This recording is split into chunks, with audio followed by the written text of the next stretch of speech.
Hello friends, എല്ലാവരും സുഖമായിരിക്കുന്നോ? ഞാനിവിടെ പുതിയൊരാളാണ് കേട്ടോ. അപ്പോൾ ഈ തീപ്പെട്ടിക്കൊള്ളി കൊണ്ട് തീപ്പെട്ടി കൊണ്ട് ഞാൻ എന്ത് ചെയ്യാൻ പോകുന്നതല്ല എല്ലാവരും നോക്കുന്നത്. അതെ, ഈ തീപ്പെട്ടി കൊണ്ട് ഞാനൊരു കുട്ടി ചെയർ ഉണ്ടാക്കാനാണ് കേട്ടോ വന്നിരിക്കുന്നത്. ജസ്റ്റ് ഒന്ന് ട്രൈ ചെയ്ത് നോക്കുവാണേ. മാച്ച് ബോക്സും മാച്ച് സ്റ്റിക്സും മാത്രമല്ല, ഇതാ കാർഡ്ബോർഡും കൂടിയുണ്ട് കേട്ടോ. നമ്മുടെ സാക്ഷാൽ കാർഡ്ബോർഡ്, എല്ലാ ക്രാഫ്റ്റിനും യൂസ് ചെയ്യുന്ന സാധനം തന്നെ. അപ്പോൾ ഈ ഒരു കാർഡ്ബോർഡ് എന്ന് പറഞ്ഞാൽ ഇത്രയും വലുതൊന്നും വേണ്ട കേട്ടോ. ഇത് കുട്ടി കുട്ടി കഷ്ണങ്ങളാക്കിയിട്ട് നമ്മൾ ഈ തീപ്പെട്ടിയോട്, അതായത് തീപ്പെട്ടിയുടെ പെട്ടിയോടും ഈ ഒരു സ്റ്റിക്സിനോടൊക്കെ യോജിപ്പിച്ച് നമുക്ക് ചെറിയ ചെയേഴ്സ് ഉണ്ടാക്കാം. ഓക്കെ, അതിനുവേണ്ടി ഞാൻ എന്താ തീപ്പെട്ടിക്കൊള്ളി മാച്ച് സ്റ്റിക്സ് കുട്ടി കുട്ടി കഷ്ണങ്ങളാക്കിയിട്ട് മുറിച്ചെടുത്തിട്ടുണ്ട് കേട്ടോ.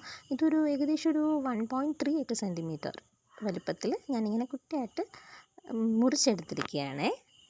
ദെൻ ഇതുപോലെ ഇത് തീപ്പെട്ടിയുടെ കവറില്ലേ, അതായത് മാച്ച് ബോക്സിൻ്റെ പുറംചട്ട, അതാണ് കേട്ടോ. അതെ, ഈ കാണുന്ന സാധനം അതാണ് കേട്ടോ. അപ്പോൾ അതും നമ്മൾ എടുത്തിട്ടുണ്ട്.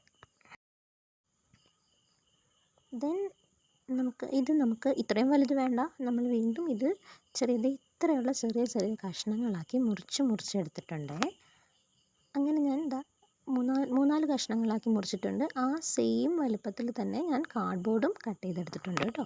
ഇത് ഏകദേശം ഒരു 1 സെൻറ്റിമീറ്റർ 1.3 സെൻറ്റിമീറ്റർ അത്രയൊക്കെ വലുപ്പമാണ് കേട്ടോ ഇതിൽ വരിക. ഇനി ആ മാച്ച് ബോക്സിൻ്റെ കവർ നമ്മൾ കട്ട് ചെയ്തതും ആ കാർഡ്ബോർഡ്സും കൂടി നമുക്കൊന്ന് ഒട്ടിച്ചെടുക്കാം കേട്ടോ.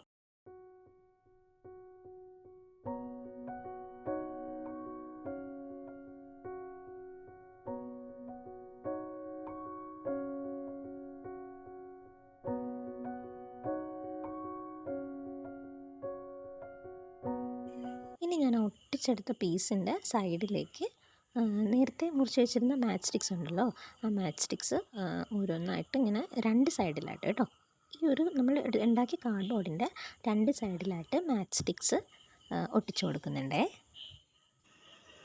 അപ്പോൾ അത് കഴിഞ്ഞ് ഞാൻ ഇങ്ങനെ ഇതുപോലെ തന്നെ ഇങ്ങനെ ക്രോസ് ചെയ്ത് ഈ ഒരു കാർഡ്ബോർഡിൻ്റെ പിൻവശത്തായിട്ട് പുറകുവശത്തായിട്ട് ഇങ്ങനെ ഒട്ടിക്കുന്നുണ്ട്. എന്നിട്ട് കസേരകളുടെ കാല് വെച്ച് കൊടുക്കുന്നുണ്ട് കേട്ടോ. നമ്മൾ നേരത്തെ കട്ട് ചെയ്ത മാച്ച് സ്റ്റിക്സ് വെച്ച് തന്നെ കസേരകളുടെ കാലൊക്കെ വെച്ച് കൊടുത്തു. അതുപോലെ തന്നെ 1 സെൻറ്റിമീറ്റർ വലുപ്പത്തിൽ നേരത്തെ ചെയ്ത പോലെ തന്നെ കാർഡ്ബോർഡും അതിൻ്റെ 3 വശത്ത് മാച്ച് സ്റ്റിക്സും വെച്ച് വേറെ 3 എണ്ണം ഞാൻ ഉണ്ടാക്കിയെടുത്തിട്ടുണ്ട് കേട്ടോ.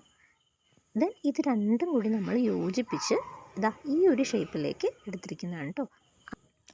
കുട്ടി കസേരയുടെ ഷേപ്പ് കായും തോന്നുന്നല്ലേ? അപ്പോൾ നമുക്ക് നോക്കാം. അപ്പോൾ എല്ലാ കസേരകൾക്കും ഞാൻ ഉണ്ടാക്കിയ എല്ലാത്തിനും അങ്ങനെ തന്നെ ഞാൻ വെച്ച് കൊടുക്കുന്നുണ്ടേ.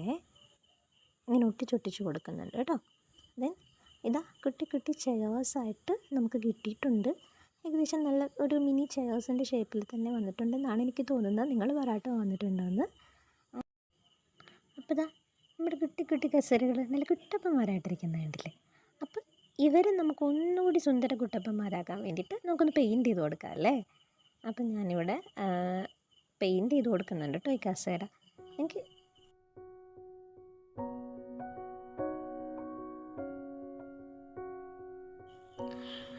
അപ്പോൾ പെയിൻ്റ് ഒക്കെ ചെയ്ത് കഴിഞ്ഞിട്ടുള്ള കുഞ്ഞു കുഞ്ഞ് സുന്ദരൻ കസേരകളാട്ടോ ഇത്. നിങ്ങൾക്കിഷ്ടമായോ കസേരകൾ? എനിക്കിഷ്ടമായി കേട്ടോ. ഇതാണ് കേട്ടോ നമ്മുടെ ഫൈനൽ ഔട്ട്പുട്ട്. ഈ കാണുന്ന ടേബിളും ഞാൻ മാച്ച് സ്റ്റിക്സും ഇതുപോലെ അതിൻ്റെ കവറും കൊണ്ട് ഉണ്ടാക്കിയതാണ് കേട്ടോ. പെർഫെക്റ്റ് ആയിട്ടില്ല എന്ന് എനിക്കറിയാം, എന്നാലും എനിക്ക് ഇഷ്ടപ്പെട്ടു കേട്ടോ. നിങ്ങൾക്ക് ഇഷ്ടപ്പെട്ടോ? അപ്പം നിങ്ങൾക്ക് ഈ വീഡിയോ ഇഷ്ടപ്പെട്ടെങ്കിൽ ലൈക്ക് ചെയ്യുക, കമൻറ്റ് ചെയ്യുക, സബ്സ്ക്രൈബ് ചെയ്യുക, സപ്പോർട്ട് ചെയ്യുക കേട്ടോ. ഇനി അടുത്ത വീഡിയോ ആയിട്ട് വരുമ്പോഴേക്കും ബൈ.